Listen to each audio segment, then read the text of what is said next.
ਤਾਂ ਕਿੱਦਾਂ ਦੀ ਸਥਿਤੀ ਹੈ ਇਸ ਟਾਈਮ ਪ੍ਰਾਈਸਿਸ ਨੂੰ ਲੈ ਕੇ, ਰੇਟਸ ਨੂੰ ਲੈ ਕੇ ਜਿਹੜੀ ਹੈ ਰਮਨ ਜੀ ਚੱਲ ਰਹੀ ਹੈ?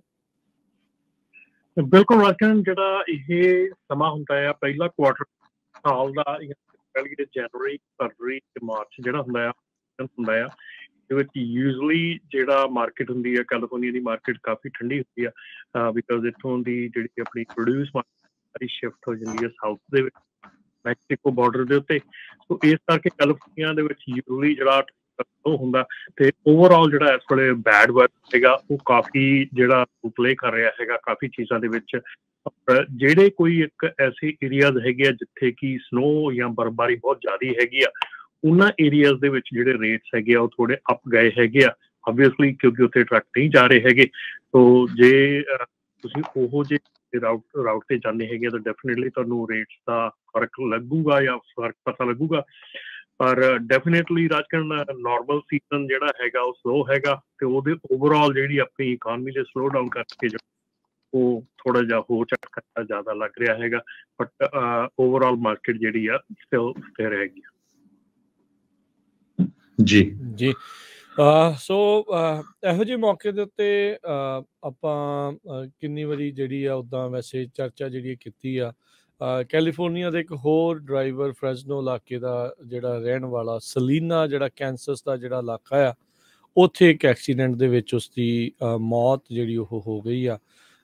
ਇਹਨਾਂ ਦਾ ਨਾਮ ਜਿਹੜਾ ਹਰਜੋਤ ਸਿੰਘ ਜੀ ਦਿਓਲ ਦੱਸਿਆ ਜਾਂਦਾ, ਗੁਰਮੀਤ ਸਿੰਘ ਦਿਓਲ, 36 ਸਾਲਾਂ ਦਾ, ਫਰੈਜ਼ਨੋ ਦਾ ਰਹਿਣ ਵਾਲਾ, ਆਪਣੇ ਫਰੇਟ ਲਾਈਨਰ ਸੈਮੀ ਟਰੱਕ ਜਿਹੜਾ ਉਹ ਰਾਈਡ ਕਰ ਰਹੇ ਸੀ, ਡਰਾਈਵ ਕਰ ਰਹੇ ਸੀਗੇ, ਤੇ ਇਹ ਫਰੋਜ਼ਨ ਮੀਟ ਟਰੱਕ ਸੀਗਾ ਜਿਸ ਦਾ ਹਾਦਸਾ ਹੋਇਆ। ਹੁਣ ਉਹ ਜਾਂਚ ਅਧੀਨ ਆ ਵੀ ਕਿੱਦਾਂ ਹੋਇਆ, ਕਿੱਦਾਂ ਸਕਿੱਡ ਕਰਕੇ। ਆਪਾਂ ਜਿਹੜੀ ਤਸਵੀਰ ਉਹਨਾਂ ਨੇ ਉੱਥੇ ਦਿਖਾਈ ਆ ਉਹ ਕਾਫੀ ਬੁਰੀ ਤਰ੍ਹਾਂ ਜਿਹੜਾ ਹਾਦਸਾਗ੍ਰਸਤ ਹੋਇਆ, ਡਿੱਚ ਦੇ ਵਿੱਚ ਜਾ ਵੱਜਾ, ਮੋਹਰਿਓਂ ਜਾ ਕੇ ਜਿਹੜਾ ਸਿੱਧੀ ਟੱਕਰ ਡਿੱਚ ਦੇ ਵਿੱਚ ਧਰਤੀ ਦੇ ਨਾਲ ਹੀ ਕਹਿ ਸਕਦੇ ਹਾਂ ਵੀ ਉਹ ਹੋਈ ਆ, ਤੇ ਉਹਦੇ ਵਿੱਚ ਕਹਿੰਦੇ ਵੀ ਉੱਥੇ ਜਾਨ ਚਲੀ ਗਈ ਆ। ਮ੍ਰਿਤ ਪਾਇਆ ਗਿਆ ਸੀ ਮੌਕੇ ਦੇ ਉੱਤੇ, ਸੀਨ ਦੇ ਉੱਤੇ, ਜਦੋਂ ਕੈਂਸਸ ਹਾਈਵੇ ਪੈਟਰੋਲ ਨੇ ਜਿਹੜਾ ਇਸ ਦੇ ਬਾਰੇ ਜਾਣਕਾਰੀ ਦਿੱਤੀ ਸੀ।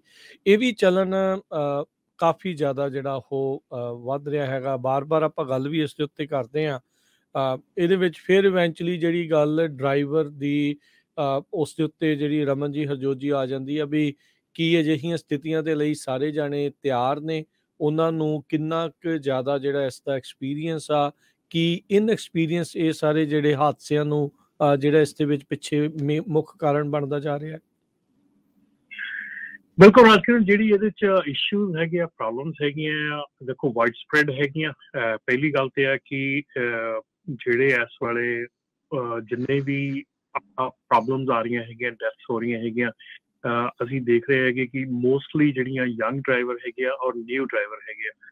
ਸੋ ਇਹ ਜਿਹੜੀ ਚੀਜ਼ ਹੈਗੀ ਆ, ਇਹਦੇ ਵਿੱਚ ਜ਼ਰੂਰ ਕਿਤੇ ਨਾ ਕਿਤੇ ਕਮੀ ਆਉਂਦੀ ਆ, ਜਿੱਥੇ ਕਿ ਜਦੋਂ ਟਰੱਕ ਹੈਗੇ ਆ ਉੱਥੇ ਵੀ ਇਹ ਚੀਜ਼ਾਂ ਜਿਹੜੀਆਂ ਇਹ ਮੇਰੇ ਖਿਆਲ ਦੇ ਵਿੱਚ, ਜੇ ਆਪਾਂ ਇੱਥੇ ਕਹੀਏ ਨਾ ਵੀ ਜੇ ਟਰੱਕ ਸਕੂਲ ਵਾਲੇ ਜਾਂ ਕੋਈ ਹੋਰ ਜ਼ਿੰਮੇਵਾਰ ਹੈਗਾ, ਮੇਰੇ ਖਿਆਲ ਦੇ ਵਿੱਚ ਇੱਥੇ ਜਿਹੜਾ ਟ੍ਰੇਨਿੰਗ ਲੈਣ ਵਾਲਾ ਬੰਦਾ ਉਹ ਜ਼ਿਆਦਾ ਜ਼ਿੰਮੇਵਾਰ ਹੈਗਾ।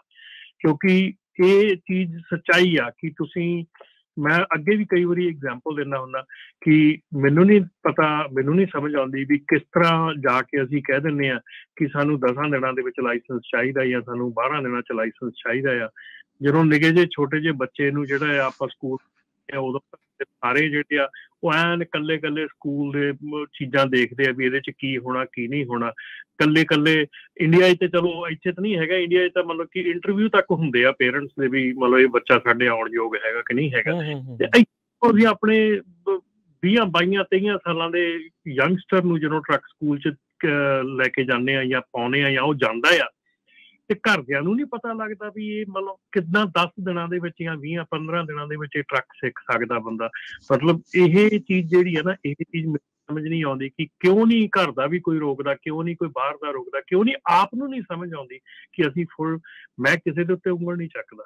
ਪਰ ਪ੍ਰੋਬਲਮ ਇਹ ਆ ਕਿ ਇਹ ਜਿਹੜਾ ਵੀ ਇਸ ਵੇਲੇ ਸਿਚੁਏਸ਼ਨ ਆਉਂਦੀ ਆ, ਉਹਦੇ ਵਿੱਚ ਜਿਹੜੀ ਇਹ ਸਿਖਲਾਈ ਆ, ਉਹਦੇ ਉੱਤੇ ਕੁਐਸਚਨ ਚੱਕੇ ਜਾਂਦੇ ਆ। ਜਿਹੜੀ ਹੁਣ ਕਿੰਨਾ ਕੁਛ ਹੋਇਆ ਪਿਛਲੇ ਸਾਲ ਦੇ ਵਿੱਚ, ਜਿਹੜਾ ਆਪਣਾ ELDT ਰੂਲ ਆ, ਜਿਹੜਾ ਐਂਟਰੀ ਲੈਵਲ ਡਰਾਈਵਰ ਰੂਲ ਹੈਗਾ, ਉਹ ਹੋਇਆ।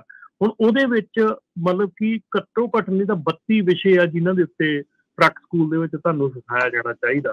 ਜਾਂ ਸਿਖਾਉਂਦੇ ਆ ਜਾਂ ਨਹੀਂ ਸਿਖਾਉਂਦੇ, ਮੈਂ ਨਹੀਂ ਕਹਿੰਦਾ, ਪਰ ਤੁਹਾਨੂੰ ਖੁਦ ਨੂੰ ਸਿੱਖਣਾ ਚਾਹੀਦਾ। ਮਤਲਬ ਅਸੀਂ ਇਹ ਕਹਿੰਦੇ ਆ ਕਿ ਤੁਸੀਂ ਇਹ ਕਿੱਤਾ ਕਰਨ ਚੱਲੇ ਆ, ਔਰ ਕਈ ਜਿਹੜੇ ਨਵੇਂ ਡਰਾਈਵਰ ਆ, ਮੈਂ ਕਈਆਂ ਦੇ ਮੂੰਹੋਂ ਇਹ ਗੱਲ ਸੁਣੀ ਆ ਕਿ ਯਾਰ ਇੰਨੇ ਪੈਸੇ ਲਾ ਕੇ ਆਏ ਆ, ਇੰਨੀ ਦੇਰ ਵੇਟ ਯਾਰ ਵੇਟ ਕਰ ਲਓ, ਜੇ ਜੀਂਦੇ ਰਹੋਗੇ ਤਾਂ ਵੇਟ ਕਰਨੀ ਤਾਂ ਔਖੀ ਨਹੀਂ ਗੀ। ਪਰ ਪ੍ਰੋਬਲਮ ਇਹ ਆ ਕਿ ਕਾਹਲੀ ਜਿਹੜੀ ਆ, ਜਲਦੀ ਲਾਇਸੈਂਸ ਲੈ ਕੇ ਜਲਦੀ ਜਿਹੜਾ ਟਰੱਕ ਦੇ ਉੱਤੇ ਚੜ੍ਹਨਾ, ਜਲਦੀ ਸੋਲੋ ਜਾਣਾ। ਜਦੋਂ ਰਾਜਨ ਅਸੀਂ ਟਰੱਕ ਸਿੱਖਿਆ ਚਲਾਇਆ, ਉਦੋਂ 2-2 ਸਾਲ ਤੱਕ ਐਜ਼ ਅ ਸੈਕੰਡ ਡਰਾਈਵਰ ਕੰਮ ਕਰਦੇ ਰਹਿੰਦੇ ਸੀਗੇ ਲੋਕ। ਕਿਉਂ? ਕਿਉਂਕਿ ਨਾ ਫਸਟ ਡਰਾਈਵਰ ਉਹਨਾਂ ਨੂੰ ਪੂਰਾ ਸਿਖਾਉਂਦਾ ਸੀ, ਨਾ ਉਹ ਪੂਰੇ ਉਹਨੇ ਬਣਦੇ ਸੀ, ਇਸ ਕਰਕੇ ਉਹਨਾਂ ਦਾ ਐਕਸਪੀਰੀਅੰਸ ਬਹੁਤ ਹੋ ਜਾਂਦਾ ਸੀਗਾ।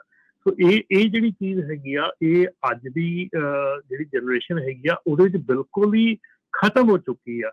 ਔਰ ਉੱਤੋਂ ਲੈ ਲਓ ਜੀ, ਜਿਹੜਾ ਤੁਹਾਡਾ ਆਪਣੀ ਉਹਦੀ ਥੱਕੇ ਹਾਰੇ ELD ਯੂਜ਼ ਕਰਕੇ, ਮਤਲਬ ਯੂ ਨੇਮ ਇਟ, ਹੈ ਨਾ, ਵੀ ਕੀ ਕੁਛ ਨਹੀਂ ਕੀਤਾ ਜਾਂਦਾ। ਤੇ ਜਿਹੜਾ ਆਦਮੀ ਦਾ ਸਰੀਰ ਆ, ਉਹ ਤਾਂ ਫਿਰ ਕਿਸੇ ਇੱਕ ਹੱਦ ਤੱਕ ਹੀ ਕੋਈ ਜਿਹੜੀ ਆ ਬੋਦਰੇਸ਼ਨ ਲੈ ਸਕਦਾ ਨਾ, ਜ਼ਿਆਦਾ ਤਾਂ ਬੋਦਰੇਸ਼ਨ ਉਹ ਵੀ ਨਹੀਂ ਲੈ ਸਕਦਾ। ਸੋ ਆਈ ਥਿੰਕ ਸਾਰਿਆਂ ਨੂੰ ਜ਼ਿਆਦਾ ਜ਼ਰੂਰੀ ਹੈਗਾ ਕਿ ਜਿੰਨੇ ਵੀ ਨਵੇਂ ਡਰਾਈਵਰ ਹੈਗੇ ਆ, ਪਲੀਜ਼ ਜੇ ਤੁਸੀਂ ਸੋਚਦੇ ਆ ਕਿ ਤੁਹਾਨੂੰ 1% ਵੀ ਤੁਹਾਨੂੰ ਸ਼ੱਕ ਹੈਗਾ ਕਿ ਤੁਹਾਡੀ ਕੋਈ ਪ੍ਰੋਬਲਮ ਹੈਗੀ ਆ, ਪਹਿਲੀ ਗੱਲ ਤੇ ਐਸੇ ਰੂਟ ਤੇ ਜਾਇਆ ਨਾ ਕਰੋ ਜਿੱਥੇ ਕੋਈ ਡੇਂਜਰਸ ਹੈਗਾ। ਦੂਜੀ ਗੱਲ ਇਹ ਆ ਕਿ ਜੇ ਤੁਹਾਨੂੰ ਲੱਗਦਾ ਆ ਕਿ ਇੱਦਾਂ ਦੀ ਕੋਈ ਇਸ਼ੂ ਹੈਗਾ, ਕਿਸੇ ਐਕਸਪੀਰੀਅੰਸ ਡਰਾਈਵਰ ਦੇ ਨਾਲ ਐਜ਼ ਅ ਸੈਕੰਡ ਡਰਾਈਵਰ ਕੰਮ ਕਰੋ, ਥੋੜੀ ਦੇਰ ਕਰੋ, ਕਿਉਂਕਿ ਉਹ ਤੁਹਾਡੀ ਜਾਨ ਬਚਾਉਣ ਦੇ ਵਿੱਚ ਬਹੁਤ ਸਹਾਇਕ ਹੋਊਗਾ। ਜੀ ਬਿਲਕੁਲ। ਮੈਂ ਨਾ ਕੱਲ ਇੱਕ ਆਰਟੀਕਲ ਪੜ੍ਹਦਾ ਸੀ ਰਾਜਕਰਮਵੀਰ ਸਿੰਘ ਜੀ, ਉਹਦੇ 'ਚ ਉਹਨਾਂ ਨੇ ਲਿਖਿਆ ਵੀ ਐਵਰੇਜ ਮੈਥ ਦੇ ਪ੍ਰੋਫੈਸਰ ਦੀ ਤਨਖਾਹ ਅਮਰੀਕਾ 'ਚ $47,000 ਆ, ਵਿਦ PhD ਜਿਹਦੇ ਕੋਲ ਮੈਥਮੈਟਿਕਸ ਦੀ ਆ। ਹਾਂ, ਕੈਲੀਫੋਰਨੀਆ 'ਚ ਥੋੜੀ ਜ਼ਿਆਦਾ ਹੋਊਗੀ, ਪਰ ਪੂਰੀਆਂ ਸਟੇਟਸ ਦੀ ਜੇ ਐਵਰੇਜ ਦੇਖਿਆ ਜਾਵੇ, ਟਰੱਕਾਂ ਵਾਲੇ ਆਮ ਐਵਰੇਜ ਜੇ ਬੜੇ ਸਹਿਜੇ ਜਿੰਨਾ ਵੀ ਲੀਗਲੀ ਕੰਮ ਕਰਨ 70-80 ਹਜ਼ਾਰ ਈਜ਼ਲੀ ਆਪਣੀ ਬਣਾ ਸਕਦੇ ਹੈਗੇ ਆ। ਸੋ ਜੇ ਤੁਸੀਂ ਮਿਹਨਤ ਦੇ ਨਾਲ ਥੋੜਾ ਚਿਰ ਵੇਟ ਕਰਕੇ, ਜਿੱਦਾਂ ਰਮਨ ਭਾਜੀ ਹੁਣੀ ਦੱਸਿਆ ਆ, ਐਕਸਪੀਰੀਅੰਸ ਲਓ ਤੇ ਜਿਹੜਾ ਆ ਸੇਫ ਰਹੋਗੇ। ਹੁਣ ਅੱਜ ਸਵੇਰੇ ਮੈਂ ਜਦੋਂ ਕੰਮ ਤੇ ਆ ਰਿਹਾ ਸੀ, ਹਾਲਾਂਕਿ ਬੇ ਏਰੀਏ ਦੇ ਵਿੱਚ ਸਾਰੀਆਂ ਸਾਡੀਆਂ ਖਬਰਾਂ ਦੇਣ ਦਾ ਮਕਸਦ ਇਹੀ ਆ ਵੀ ਜਿਹੜੀ ਆਪਣੀ ਕਮਿਊਨਿਟੀ ਸੁਣ ਰਹੀ ਆ, ਉਹ ਚੁਕੰਨੀ ਰਹੇ ਵੀ ਕਿਤੇ ਕੀ ਹੋ ਰਿਹਾ। ਬੇ ਏਰੀਏ ਸਾਰੇ ਫਲੱਡ ਵਾਰਨਿੰਗ ਆ, ਸਾਰੀ ਜਗ੍ਹਾ ਦੇ ਉੱਤੇ ਕਿਤੇ ਸਟਰੀਟਸ ਜਿਹੜੇ ਈਵਨ ਹਾਈਵੇ 680 ਤੇ ਵੀ ਕਈ ਜਗ੍ਹਾ ਪਾਣੀ ਭਰਿਆ ਹੋਇਆ ਸੀ। ਤੇ ਉਹ ਆਪਣਾ ਮੁੰਡਾ ਟਰੱਕ ਡਰਾਈਵਰ ਚੱਲ ਰਿਹਾ ਸੀ ਤੇ ਨਾਲ ਫੋਨ ਲਾਇਆ ਸੀ ਹੁਣ ਕੰਨ ਨੂੰ, ਤੇ ਹੁਣ ਤੁਸੀਂ ਦੇਖੋ ਵੀ ਉੱਤੋਂ ਮੀਂਹ ਪੈ ਰਿਹਾ। ਤੇ ਇਹ ਫਿਰ ਇਹ ਬਿਲਕੁਲ ਨਾ, ਇਹ ਜਿੱਥੇ ਸਾਡੀ ਅਣਗਹਿਲੀ ਹੁੰਦੀ ਆ ਤੇ ਫੇਰ ਘਟਨਾ ਵਾਪਰਦੀ ਆ। ਤੇ ਆਪਾਂ ਪਿਛਲੇ ਜਦ ਤੋਂ ਹੀ ਰੇਡੀਓ ਸ਼ੁਰੂ ਕੀਤਾ 12 ਸਾਲ ਹੋ ਚੱਲੇ ਆ, ਮੈਨੂੰ ਲੱਗਦਾ ਵੀ ਘੱਟੋ ਘੱਟ 14-15 ਜਾਣੇ ਹੁਣ ਹੋ ਗਏ ਆ ਜਿਨ੍ਹਾਂ ਦੀ ਡੈਥ ਆਪਣੇ ਟਰੱਕ ਡਰਾਈਵਰਸ ਦੀ ਹੋਈ ਆ। ਸਾਰੇ ਜੰਗ ਮੁੰਡੇ ਸੀ ਜਿਹੜੇ 25 ਸਾਲ ਤੋਂ ਲੈ ਕੇ 35 ਸਾਲ ਤੱਕ ਸੀਗੇ।